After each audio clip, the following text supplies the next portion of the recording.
عثمانیہ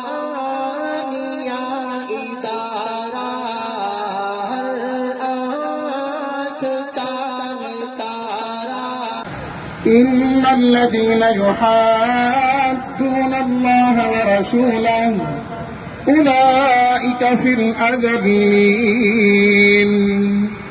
صدق الله مولانا العظيم اللهم صل على سيدنا ومولانا محمد وعلى آل سيدنا ومولانا محمد وبارك وسلم. حضرات سامعین کرام، برادران اسلام، اس وقت تمام حاضرین اس بات کا اظہار کرنے کے لیے یہاں پر تشریف لائے ہیں، مختلف محلوں سے اور علاقوں سے، یہ ثابت کرنے کے لیے کہ ہم اس دور کے اندر بھی جتنے کمزور ہیں، جو کچھ بھی ہیں، لیکن ہمارا تعلق جناب نبی کریم صلی اللہ علیہ وسلم سے آج بھی اسی طرح مضبوط ہے جس طرح قرون اولا کا تعلق نبی کریم صلی اللہ علیہ وسلم کے ساتھ تھا.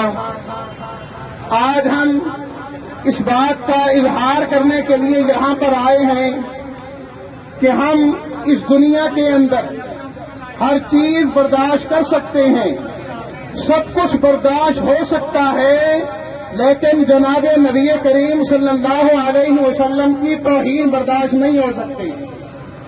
نہ توہین برداشت ہے اور نہ توہین کرنے والا برداشت ہے.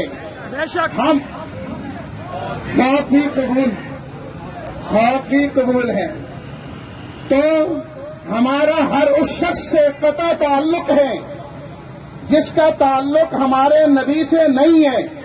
ہر وہ انسان، چاہے وہ پوری دنیا کا ٹھیکیدار کیوں نہ ہو، پوری دنیا کا مالک کیوں نہ ہو، سپر پاور کیوں نہ ہو، معیشت اس کے قبضے میں کیوں نہ ہو، اگر اس کا تعلق میرے نبی سے نہیں ہے تو ہمارا تعلق بھی اس سے نہیں ہو سکتا.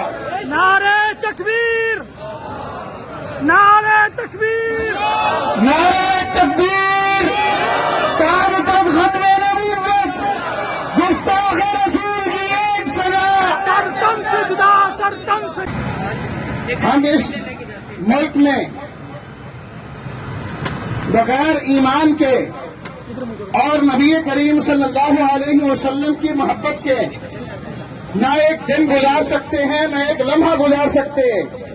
ہم حکومت وقت سے اس بات کا مطالبہ کرتے ہیں کہ ہر وہ شخص، ہر وہ انسان جو اس ملک کے اندر رہ کر نبی کریم صلی اللہ علیہ وسلم کی گستاخی کرے، اور ہر وہ آدمی جو اس ملک سے باہر رہ کر ہمارے نبی کریم صلی اللہ علیہ وسلم کی توہین کرے، ہر ایک کے ساتھ بائیکاٹ کیا جائے.